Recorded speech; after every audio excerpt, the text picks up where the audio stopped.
Okay, you painted the house, you took all the doors off, you did everything right, you put the floor in, you're going to put the doors back on, and even though you sanded and you fit all the doors before you took them off, that was 3 months ago when it was summertime. Now it's winter. The door doesn't want to close. Frustrating. So don't fret. What you do is get a piece of cardboard. Oh, hold on. Let's take.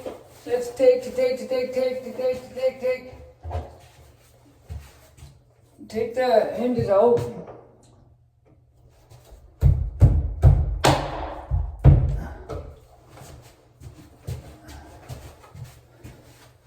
So you got your cardboard spacer in there. So the gap of the door is properly.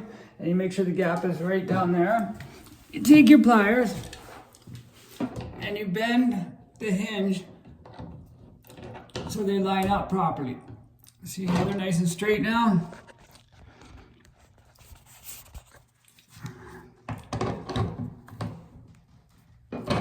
There we go. And then you plop the hinge back in.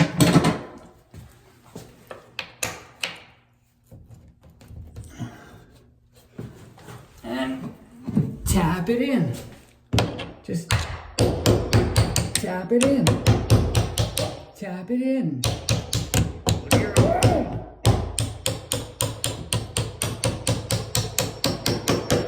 Try not to mark up the door while you're doing it. And then open the door. Ba-donk. And your door opens and closes nicely. And the reason I am doing the doors right now, before I finish the floor in here, is so that when I line up the transitions, etc., I know that the transition's not going to rub. I know what the door is going to cover. I know what the door is going to open and close.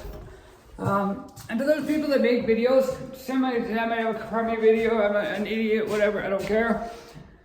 Hats off, show your bald head to all the people that do create videos, because it's not as easy as you think of just pointing a camera and showing somebody what you're doing. There's a little bit of skill involved. I may not be as good as somebody else, but the people that spend their days, all days doing this, good for you. Happy New Year, everybody, and thanks for watching. Look at my friend Bunny's still there. Hi, Bunny. He's my new friend. He's not scared of me anymore. I'm doing an upstairs flooring. And there's 2 bedrooms or a bathroom or 3 bedrooms, whatever. I like to start in the hallway. And I'm going to go this and that way. The bathroom goes this and that way. Put on my laser level. I line it up with the edge of the plank. And I'm going to shoot that piece, boom, right to the wall. Do that one first. Then go left. Then go right. And then follow it around. To the closet. And right or wrong, good or bad, it's gonna be good. There's many different ways to do stuff, but this is the way Jimmy does it. I'm changing from Jimmy Rig It to Jimmy Does It, because this is the way Jimmy does it. Once I come in from the hallway, I shoot 2 boards straight up to the wall, because even though these don't click together, if you don't have them perfectly parallel, there'll be a little gap there. So you have to have both of them parallel. So the best way to do that is to have at least 2 of them in a row. And then I go straight to the wall, just so, that's fine. I don't want a piece any smaller than that for an end piece. If there was, I would try and figure something else out. But we're good there. So I'm going to leave those 2 rows there, glue down 2 rows, and then do 2 rows, glue down 2 rows, and do 2 rows. Or maybe I'll do 3 rows. Anyways, leave those there for reference, those 2. And then I'm gonna glue down this next row and the next row and continue this way. And then I'll glue down 2 rows here and then keep going and alternate between gluing down and leaving. That way, saves on glue, and if you need to pull them up, you can. And even the ones you do glue down, you can also pull up if it gets damaged. I'll show you that later. Here's my new method of laying down this loose lay floor.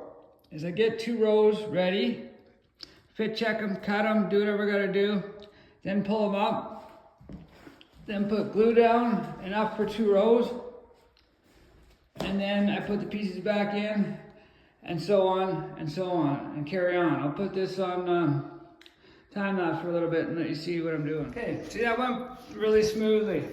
And the good thing about doing it this way is there's no, you know exactly how it's gonna fit in. You don't get to the last piece and go, oh shit, that doesn't, well, it doesn't quite fit right. I don't like that. I also like to keep a warm rag with me, because when you slide these pieces together, see, and you push on it, see how the glue comes out there?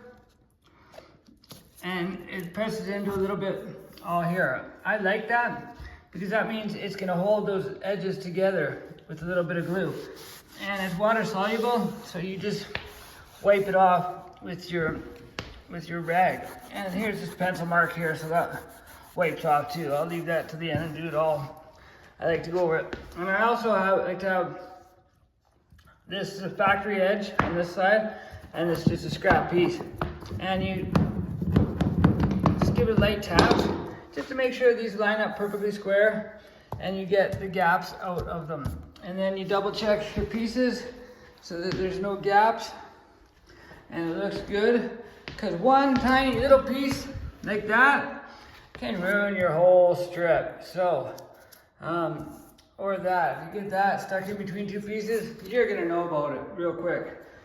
So take your time. I vacuum every time I do about 4 strips.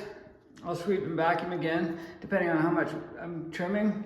And then I like to put the registers in, even if they're the old ones. Put them in for now, it helps hold the pieces in place, depending on where the seams are on your cut.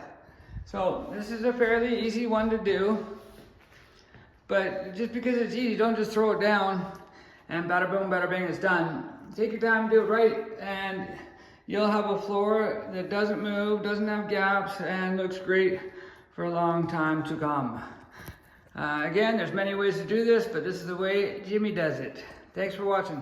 Also, doesn't hurt to stand up every once in a while and walk around and look at your patterns. And make sure that even though you're staggering them, it's possible to get repeating patterns in here, just because they're 4-foot lengths, right? And the room is the same size. So you see how this seam doesn't meet up with that seam, and that seam, and that seam, and that seam.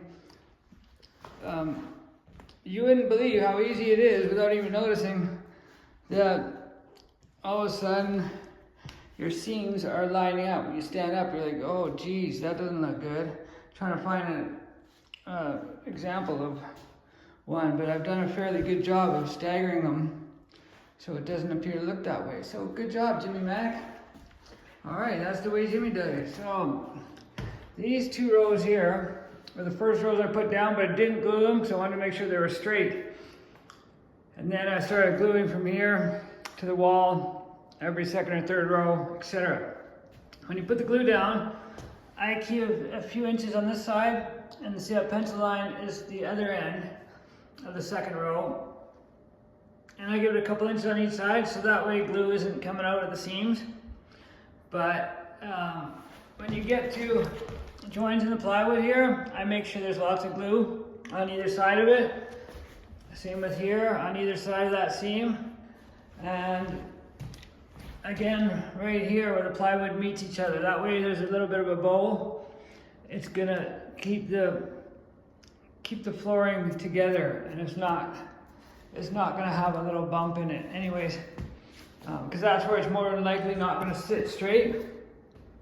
So I took my time and I fitted those 2 rows there. Now I've pulled them out, and the first row is facing up. The second row is bottom side up. That way you can tell them apart. If it's bottom side up, it goes down first. Don't, that way. And while it's bottom side up, you take your little brush here, and before you lay it down, just brush the dust off it. Make sure you brush it away from where you're working. See how that, like that right there? That will mess up your seam. Now that I think about it, I wish I would have primed this one. The whole rest of the house, I sanded it with my belt sander on the seams. This room I didn't, because it was full of all the paint and stuff and all the supplies, so I didn't do this one. And then when I got to it, I said, oh, it's the only one I didn't do. I'll just do it. Now I know what happens if you don't sand the seams. It's a little bit trickier. Anyway, so let's brush off the bottom side of this, get that in, and it's not a bad idea to let this glue flash off for 15-20 minutes either. That way it will dry faster, and then try not to walk on it once it's glued, because the glue will come up in between the seams, which isn't a bad thing, but just make sure you keep a damp rag to wipe it up when you do that. And make sure if you get it on your knee pads, to clean them up, otherwise you're on your knees tracking little glue spots all around. Now it is water-based and it does come off, so don't fret. So I'll put it on time-lapse again while I stick this part of the floor down. Okay, so this is what the seam looks like now, and then this was really nice. Tight seams there. You see how the seam just sort of disappears there? I'm going to take my hammer and a scrap piece and just beat the crap. I'm just kidding. Lightly take your scrap piece, put it up against here, and just lightly tap it in while you're kneeling on this row. So I'm kneeling on the second row in, and I'm tapping it. Tap it in. Tap it in. And what that's doing is just taking up like maybe 4/1000ths of an inch, or the thickness of your hair, and divide that in half. But it's the difference between having a seam and making the seam invisible. It actually helps a lot. And I'm not hitting it hard. I'm just lightly tapping it, and then I use the hammer and I roll it on the end seams too, where the glue is. And what that does is it squishes the glue up in between the two layers, and it helps hold the ends together so they don't want to come apart. So it takes it a little bit longer. The difference between me going to pull out and just throwing all these down and doing it this way is probably an extra day. So instead of the whole house taking 3 days to do, it's going to take 4. Or instead of taking 2 days to do, it's going to take 3. So, but I mean, it's going to be here for 20 years, right? So you want to do a good job of it. You want it to look good. I'm definitely not the fastest person out there, but I definitely show a lot of care and compassion the way I work. And I would rather be called slow, not slow. I'd rather be called cautious than be called, shitty worker. So it runs off. So keep tapping it in, and you get the point. I'm not going to make you watch me do all that, but I thought I'd spit that out. And then I also want to glue down, I forgot to do it already, but I want to glue down this piece right here. So that way all across through the door is glued down. And then I'll continue laying it down. And I'll show you at the end what it looks like. Thanks for watching, people. Close up of the seams. See how they just sort of, these ones, they just sort of disappear. And then when you get to the end here, I put a scrap piece against the wall and then grab something to pry with and just put some pressure on it and push it towards that way. Always start at the wall and push towards the middle. And what that does is it closes up the gaps here a little bit, and it'll squish a tiny bit of glue in between them. And then if you don't walk on it too much and twist them around, it should be fine. That's why you let the glue flash off a little bit before you put the pieces down, so that way they're pretty much stuck. And then I'm going to put that piece in right there. This glue's been drying, flashing off. And then continue this way. Keep on going. Okay, this is what you always want to try and avoid. Making a piece that's like 1.5 centimeters wide. But if you have to, I jammed one on the edge there just to keep this one from moving back and forth. The baseboard will cover it anyways, but it's just nice to have something there, I guess. And then this one here, god dang it. Oh, see that little piece there? That's pretty freaking skinny, isn't it? Like a needle dick. So what I'm gonna do is slide it in right up there. First I'm gonna spread the glue out first. With the glue, less is more. They're $100 a pop, so use it wisely. It's not really to glue it down, it's just to sort of hold it in place from slipping all over, slippity sliding away. So I'm gonna spread out the glue and then layer down. I'll show you what it looks like after. It's gonna look something like that. But that's exactly why I spaced it out so I wouldn't end up with a skinny little piece like that. But I never anticipated it happening over here. I made sure it didn't happen there or there, but I forgot about this little wall. So anyways, let's just deal with it. Definitely takes a little bit longer to do it without transitions and flow it from one room to the next, and including the closet, because it's why a lot of people don't do that. But there we go. No transitions. It's gonna make it look bigger up here and look a lot nicer without, I mean, sorry, the bathroom does, but the rest of the floor upstairs, nice. One more room to go. I just gotta move a bunch of junk, whatever. You know, all the supplies and doors. Got that little piece and this room left to do tomorrow.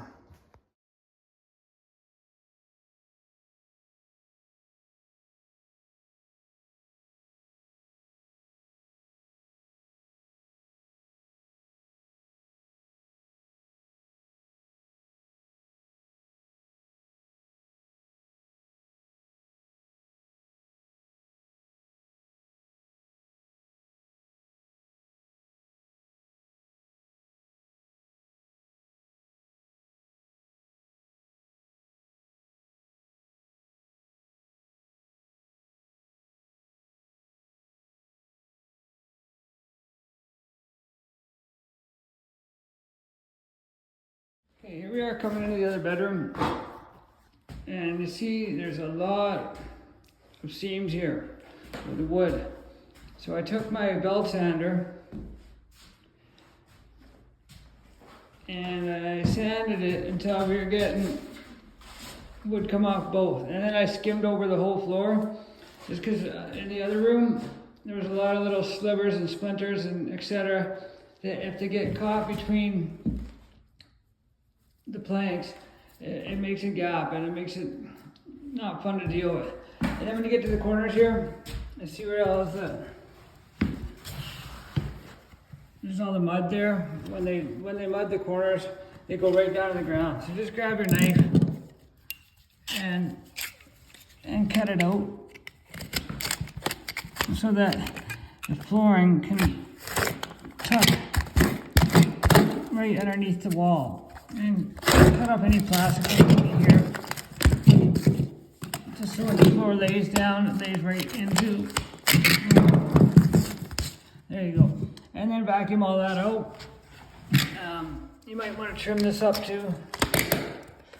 They did a horrible job yeah. Never mind. I think I'll just push it up against the wall. And if it gets in my way, then I'll worry about cutting it off. But I'm gonna trim the mud in the corners, vacuum that up, and then start laying floor. But make sure, if you got seams in your plywood here, that it's flush. Otherwise, you're gonna run into issues.